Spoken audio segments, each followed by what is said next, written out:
Hello everyone, আসসালামু আলাইকুম। সবাই কেমন আছেন? আশা করি ভালো আছেন। আলহামদুলিল্লাহ আমিও ভালো আছি। অনেক দিন পরে একটা পিঠার রেসিপি নিয়ে আপনাদের সামনে হাজির হলাম। তো এটা হচ্ছে মাংস পিঠা। গতকালই কিন্তু আমি এই ভিডিওটা দিয়েছিলাম। তো সে ভিডিওটা লং হবে দেখে আমি কিন্তু আলাদা করে আবার ভিডিওটা দিয়েছি। তো গতকাল যে আমি মাংস বেশি করে আমাদের যে মাংস এনেছিল সেখান থেকে আমি বলেছিলাম বেশি করে মাংস রান্না করতে, এবং কি সেখানে কিন্তু আমি সলিড মাংসটা অনেকটা বেশি করে দিয়েছিলাম কারণ পিঠা বানাবো বলে।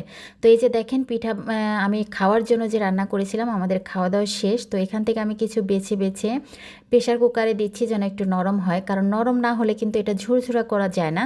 তো তার জন্য আলাদা করে দেখেন ঝুরঝুরা করেছি আমি। তারপরে কিন্তু গরম পানি বসিয়ে দিয়েছি আটার ডোটা বানানোর জন্য। তো আমার কিন্তু পানিটা গরম হয়ে গেছে। তো এটা কিন্তু চেষ্টা করবেন চাউলের গুঁড়া দিয়ে করার জন্য, কারণ চাউলের গুঁড়া দিয়ে কিন্তু পিঠা জিনিসটা কিন্তু মোচমোচা হয়। তো আমার যেহেতু চাউলের গুঁড়ো একদমই অল্প ছিল, আমি সাথে একটু ময়দা মিক্স করেছি। তো আপনাদের কাছে যদি চাউলের গুঁড়া থাকে সম্পূর্ণটা চাউলের গুঁড়া দিয়ে করার চেষ্টা করবেন। তো চলে আসলাম আটার ডোটা করার জন্য। আর আটার এই ডোটা করা কিন্তু খুবই কষ্ট, কারণ গরম গরম থাকা অবস্থায় কিন্তু করতে হয়। আর আমার এই আটাটা কিন্তু খুবই সুন্দর কিন্তু হয়েছে। তো আমি কিন্তু হাতে পানি লাগিয়েলেই কিন্তু একটু পরপর এটা মাখাচ্ছি, কারণ এতটাই গরম তার জন্য। তো যাই হোক, কিন্তু আমার আটাটা বানানো শেষ। এইভাবে করে বড় বড় করে একটা রুটি বানাবো যেন একটা রুটির থেকে অনেকগুলো পিঠা হয়। আর এই রুটিটা কিন্তু বেশি পাতলা করা যাবে না, একটু মোটা করবেন, তাহলে কিন্তু পিঠাটা সুন্দর হয়। তো আমার এই সাইজের একটা মগ ছিল, সেই মগ দিয়ে কেটে কেটে কিন্তু আমি একটা সাইজ করে নিচ্ছিলাম। তো আপনাদের থাকলে অবশ্যই চেষ্টা করবেন এইভাবে করতে, তাহলে সবগুলো পিঠা দেখা যায় এক সাইজের হয়।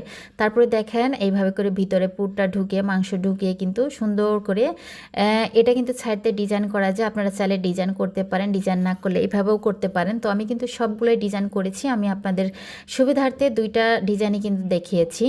তো এটা আসলে চাইলে আপনারাও করতে পারেন। এটা খুব ইজিলি একটা পিঠা, এবং কি খুবই সহজ, খুবই কম খরচে, এবং কি খুব কম সময়ে।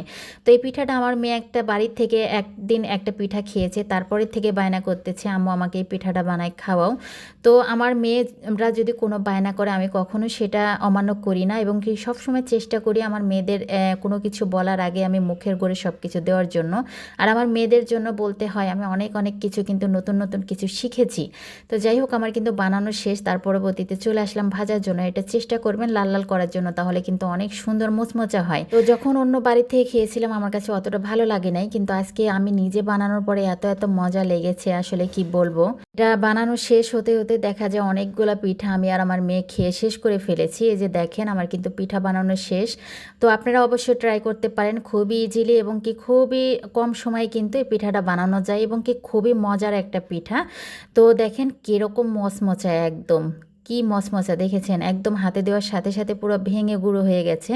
তো আপনারাও চেষ্টা করে দেখতে পারেন। সবাই ভালো থাকবেন, আল্লাহ হাফেজ।